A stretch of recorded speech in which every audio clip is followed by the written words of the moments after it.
حضرت داؤد علیہ السلام کو زرہ کا علم کیوں دیا گیا، ان کے لیے لوہا کیوں نرم کیا گیا، یہ بہت عجیب واقعہ ہے۔ آپ سن کر حیران ہو جاؤں گے کہ حضرت داؤد علیہ السلام اللہ کے نبی تھے، ان کے پاس بادشاہت تھی، حکومت تھی۔ حضرت داؤد علیہ السلام کبھی کبھار عام کپڑے پہن کر باہر نکلتے تھے اور لوگوں سے فرماتے تھے کہ بتاؤ داؤد کیسا انسان ہے۔ لوگ بتاتے تھے کہ بہت اچھا انسان ہے، اللہ کے نبی ہے، حاکم ہے، منصف ہے، عادل ہے۔ ایک دفعہ اللہ کے نبی حضرت داؤد علیہ السلام باہر نکلے اور یہی سوال ایک آدمی سے کیا، اور وہ آدمی نہیں تھا بلکہ انسانی شکل میں ایک فرشتہ تھا۔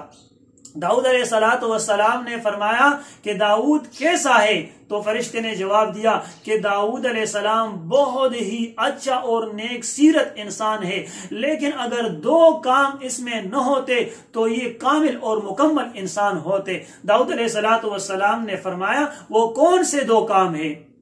تو فرشتے نے بتایا کہ ایک وہ خود اپنا کھانا اور دوسرا اپنے بچوں کا کھانا، یہ وظیفہ لیتا ہے بیت المال سے۔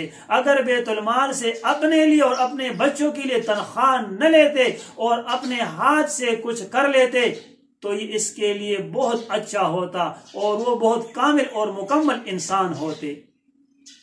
تو اس کے بعد اللہ سے داؤد علیہ السلام نے سوال کیا کہ اللہ مجھے کوئی کام سکھائیں، کوئی فن سکھائیں، کسی چیز میں مہارت دے دے۔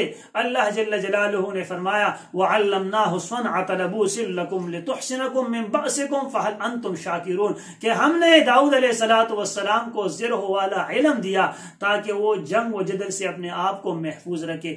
اس کے بعد داؤد علیہ السلام کے لوہا نرم کیا گیا اور داؤد علیہ السلام اپنے ہاتھ سے لوہا جس طرح پھیلاتے تھے، جس طرح بنا لیتے تھے، جو چیز بناتے تھے، کڑیاں بناتے تھے، زرہ بناتے تھے، اور پھر اس کو بھیج کر اس سے اپنے پیٹ کو پالتے تھے، اپنے بچوں کے پیٹ کو پالتے تھے، اور یہی پھر ان کی مزدوری ہوتی تھی، یہی ان کا اجرت ہوتا تھا، اور یہی ان کے کھانے اور پینے کا انتظام ہوتا تھا۔ تو اس سے معلوم ہوا کہ ایک طرف اگر ہم دیکھیں داؤد علیہ السلام کو اجازت تھی بیت المال سے تنخواہ لینے کا، وظیفہ لینے کا، خوراک لینے کا، اس لیے کہ بادشاہت کرتے تھے، اور آج یہی وجہ ہے کہ اسلامی حکومت میں بیت المال سے حصہ دیا جاتا ہے، تنخواہ دی جاتی ہے، لیکن اس سے زیادہ بہتر یہ ہے کہ بندہ اپنے ہاتھ سے کچھ نہ کچھ کمائے۔ اللہ جل جلالہ ہم سب کو حلال کمانے کی توفیق عطا فرمائے۔